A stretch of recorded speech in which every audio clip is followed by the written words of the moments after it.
This one, it's got kind of a dark side. Oh. But stick with me on this one because it's also a story about, like, incredible persistence. Okay. Think about this. A case goes cold for 43 years. Wow. Then, bam, it's solved. That's amazing. Today, we're deep diving into the murder of Debra Lee Miller. Okay. She was only 18. Wow, really young. Yeah, working as a waitress. Uh-huh. And in 1981, her life was brutally cut short. That's terrible. It's a really sad story. Yeah. But like I said, it's also about persistence and Finding justice. yeah, finding justice. It's a testament to how far forensic science has come Yeah, for sure. and the dedication of those who refuse to let these cases just fade away. Yeah, it's really incredible. Yes. The brutality of this particular crime always gets me. Uh, Debra Lee was found in her apartment, beaten to death with an oven grate. oh my gosh. I mean, that's awful. I know. How do the people closest to her even begin to process that? I don't know. It's unimaginable. Yeah. And for investigators, I mean, Right. how do you even start piecing together something that happened so long ago? Right. It's a massive challenge, Yeah. especially back in 1981. I was going to say. Forensic technology was nowhere near what we have today. Yeah, I mean, imagine no internet DNA analysis was just... In its infancy, Right. really, barely even used. It's mind-boggling. It really is. Well, think how far we've come. It is. It makes this case even more remarkable Absolutely. that they were able to solve it. Yeah, but from what I read, Yeah. the initial investigation had some issues. Oh, what do you mean? Like there were all these rumors of police misconduct, Really? even whispers of a cover-up. Wow, a cover-up. Yeah, like some people thought the police might have been involved somehow. That's a serious allegation. It is. So what can you tell us about that? There were definitely some troubling allegations surrounding Debra Lee's death, and hers wasn't the only one. Really? There were other cases in Mansfield during the 1980s. Oh, wow. That were raising eyebrows. So multiple cases with potential police involvement. Yeah, several deaths were being looked at Wow. for possible police involvement.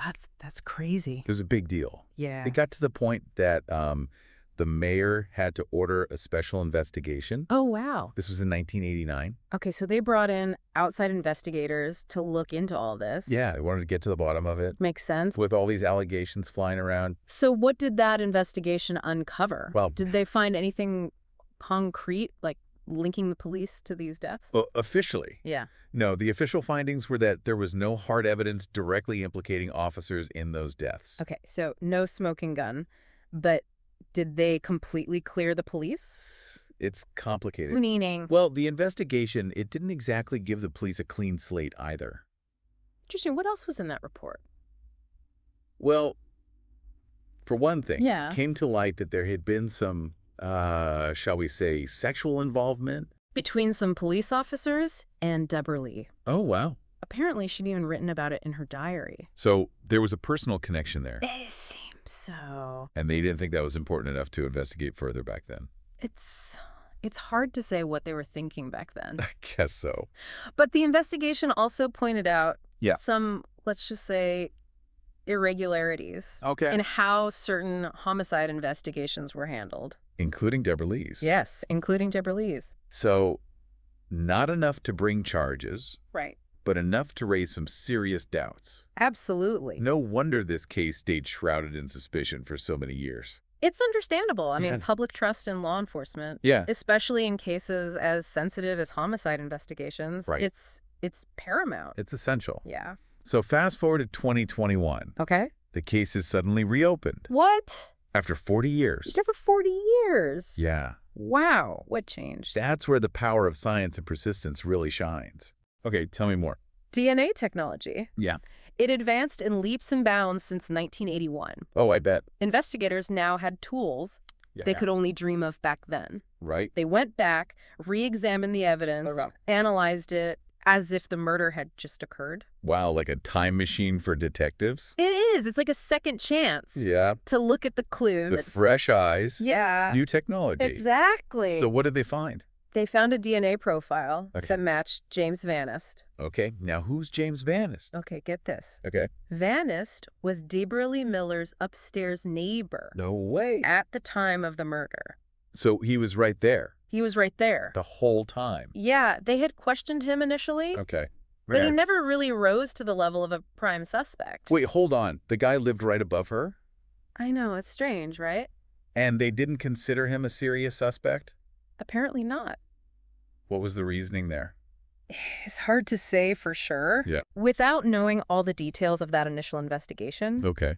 maybe they focused on other leads. Yeah. Or maybe there just wasn't enough evidence at the time to connect him to the crime. But still, it's weird, right? It is, but remember, this was before DNA evidence was widely used, Oh, shit. whatever the reason. Yeah. This DNA match, 40 years later, Yeah. completely changed the game. So they finally had their guy. They did. What happened next? They tracked Vanest down in Canton, Ohio. Okay. He initially cooperated, Oh, even admitted to lying to investigators back in '81. interesting. But it was almost like he was trying too hard to come up with an alibi. Hmm. Investigators started to feel like he was hiding something. This is where it gets really interesting. It Did does. Vanest eventually crack? Like, confess. Yeah. Not quite. Oh. They tried to schedule a second interview with him Okay. in the spring of 2024, Uh-huh. but he refused to cooperate any further. What did he do? He lawyered up. Right. And then things took a very unexpected turn. Oh, this is where it gets really intense. It does. What did he do? Well, after refusing that second interview, Yeah. he sold his house in Canton, Wow. Okay. packed up his belongings, Uh-huh. and headed for West Virginia. Oh, he's on the run. Yeah, and he also left behind some firearms at his Canton house. Sounds like he was starting to panic. It certainly seemed that way, Yeah. and as it turns out, he wasn't done with firearms. Oh, what do you mean? Well, he was caught with even more firearms in West Virginia. Okay, so what happened? He was arrested On. on state charges Okay. related to the firearms Uh-huh. and was released on bond. Oh, so he was out again? Yeah, but things were about to escalate. Oh, how so? The Federal Bureau of Alcohol, Tobacco, Firearms, and Explosives got involved. Oh, the ATF. Yeah, Okay. and they indicted him on federal gun charges. This is where it gets really crazy, right? It is. Yeah, so Vanest is on the run facing both state and federal charges. What happens next? Well, in November 2024, Okay. U.S. Marshals and a SWAT team Okay. went to a motel in North Canton Okay. to serve Vanest with the federal indictment. So they finally caught up with him. Yes, but it turned into a very tense situation. I so. When they confronted him, Uh-huh. Vanest pulled out a weapon, Oh, wow. barricaded himself inside the motel room, Oh, no. and a shootout ensued. Wow. So after 43 years, this cold case culminates in a shootout. It does, yeah. That's intense. What was the outcome? Tragically, a SWAT officer was wounded in the exchange of gunfire, Oh, no. and Vanest was fatally shot. Wow. Talk about a dramatic end to a decades-long investigation. Yeah. What a turn of events. It is. I imagine this also complicated things legally, right? It did, yeah. It's a strange kind of closure, you know? In what sense? Well, Debra Lee's killer had finally been identified. Yeah. They had the DNA evidence, All right. but he would never face trial. What a frustrating situation for Debra Lee's family and friends. I know. After all that time, Yeah. they were so close to getting justice. Yeah. But then Vanest's death took away that chance for a trial, Right. for them to confront him in court. Yeah. Did the prosecutor pursue the case any further? They were absolutely ready to move forward. Really? Yeah, despite Vanest's death. Right. The prosecutor was fully prepared to present the case to a grand jury Wow. based on that strong DNA evidence. It makes you think, doesn't it? About... About how many other cold cases are out there, Yeah. just waiting for that one breakthrough in technology. Yeah. Or that dedicated investigator who refuses to give up. Right. I mean, this case stayed cold for over 4 decades. Yeah. But science ultimately provided the key to unlocking the truth. Yeah, it's amazing. It is. What's fascinating to me is how Yeah. this case underscores the evolving nature of forensic science. Oh, how so? We're talking about a piece of evidence collected in 1981 Yeah. that sat in storage, seemingly insignificant at the time, Right. but decades later... With advancements in DNA analysis, Yeah. that very same piece of evidence became the linchpin in solving a murder.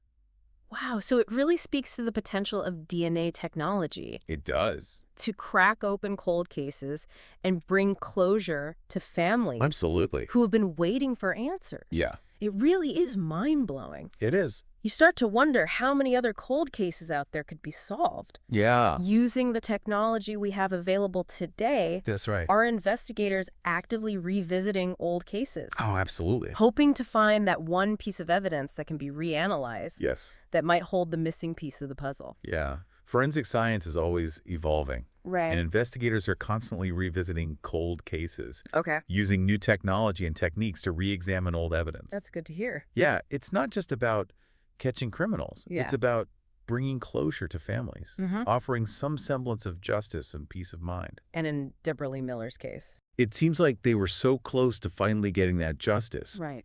But Vanest's death ultimately prevented a full trial. Yeah. It must be a bittersweet feeling for those who knew and loved her. It is, yeah. They finally had their answer. Yes. But they'll never get to see her killer held accountable in a court of law. It's tough. This whole case really highlights the ripple effects of violent crime, Yes, it does. how it impacts not just the victim, Uh-huh. but also their family and friends, Yeah. the community as a whole. Right, you've hit upon a crucial point. Yeah. The impact of a murder like this Right. extends far beyond the immediate victim. Right. It leaves scars on communities can- and erode trust Yeah. and create a sense of fear that can linger for years. And in this particular case, Yeah. with the allegations of police misconduct in the initial investigation, Right. it adds another layer of complexity. It does. It makes you wonder about the importance of transparency and accountability in law enforcement, Absolutely. especially when you're dealing with such sensitive cases. You're absolutely right. Yeah. We have to hold those in positions of authority accountable. Yeah. And we need to demand transparency in investigations. Right. It's also vital to be willing to re-examine past cases, especially when new evidence or information emerges. So what can our listeners do? What steps can they take to engage with this issue, to help ensure that justice is pursued fairly and that these cold cases aren't forgotten?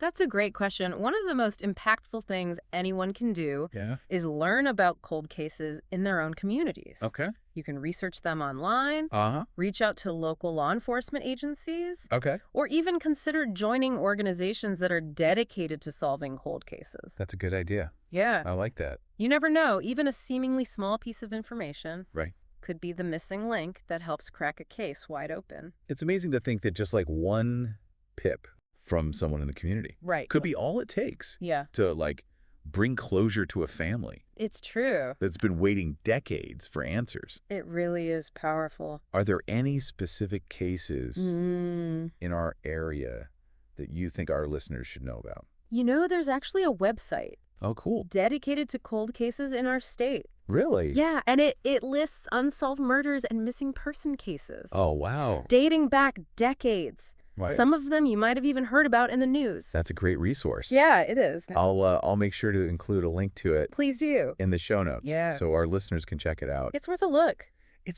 It's incredible to think Yeah, that there are people out there who have information right. that could help solve these cases, Mhm. maybe even without realizing it. Exactly. That happens them. more often than you might think. Wow. Someone might have a seemingly insignificant memory, Yeah. a detail that didn't seem important at the time, Right. Yeah. but could be crucial to investigators.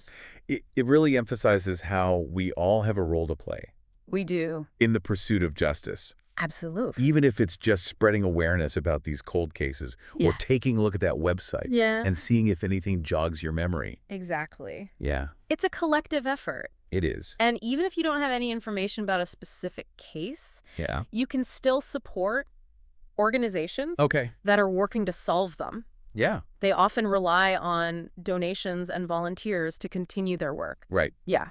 We'll also include links to some of those organizations Great. in the show notes. Perfect. But what if someone out there is listening Yeah. and thinks, hey, I do remember something about that case? Uh-huh. What should they do?